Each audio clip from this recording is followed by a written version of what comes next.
Ümumdünya Səhiyyə Təşkilatının verdiyi məlumata əsasən qohum evliliyindən doğulan uşaqlar arasında daha çox genetik xəstəliklərin yaranma ehtimalı yüksəlir. Bəzi hallarda indi deyirik ki, qohum evliliyindən tam sağlam uşaqlar da dünyaya gələ bilər, əgər irsiyyətdə bir problem yoxdursa. Evlilik gözəl bir qərar olsa da, qohum evliliyinin yaratdığı fəsadlar çoxdur. Elmi dildə qohum evliliyinə endogami deyilir və genetik cəhətdən yaxın olan fərdlərin evliliyi deməkdir. Bu evliliklər bir sıra ciddi genetik və sağlamlıq problemlərinə səbəb ola bilər.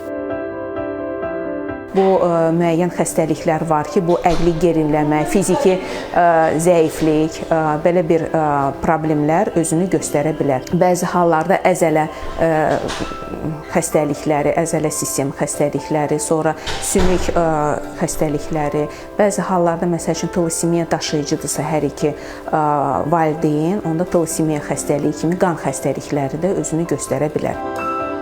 Genetikada olan xəstəliklərin uşağa ötürülməsi ehtimalının yüksək olduğu bu evlilik formalarında ölü doğuş səviyyəsi normal evliliklərlə müqayisədə 2 dəfə yüksəkdir. Eyni zamanda bu evlilik formaları qüsurlu doğuş riskini də artırır.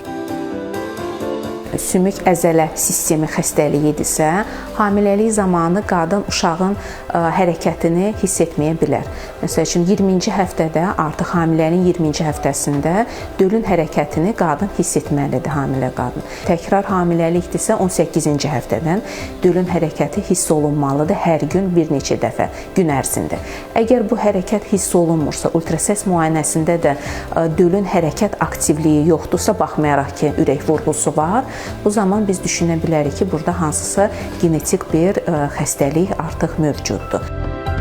Qohum evliliyi eyni cür keyfiyyətsiz genin uşağa ötürülməsinə yol açır. Tamamilə qan bağından qaynaqlanan bu vəziyyətdə fərdlərin nəslində olan şəxslərdə hər hansı bir xəstəlik varsa, valideynlər xəstə olmasa belə bu geni doğulan uşağa ötürə bilərlər.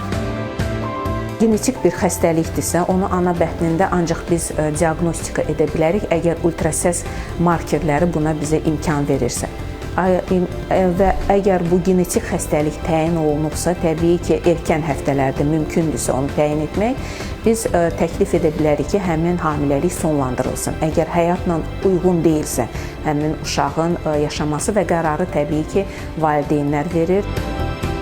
Qohum evliliklərinin risklərini azaltmaq üçün bir sıra tədbirlər görülə bilər. Tək qanunları ciddiləşdirməklə iş bitmir. Evlilikdən əvvəl cütlüklərin genetik testlərdən keçməsi mühüm addımlardan biridir. Eyni zamanda cəmiyyətdə qohum evlilikləri barədə məlumatlandırıcı və maarifləndirmə işləri aparmaq lazımdır. Bu iş isə tək valideynlərin deyil, ümumi cəmiyyətin üzərinə də düşür. Sağlam bir gələcək üçün qohum evliliklərindən çəkinmək tövsiyə olunur.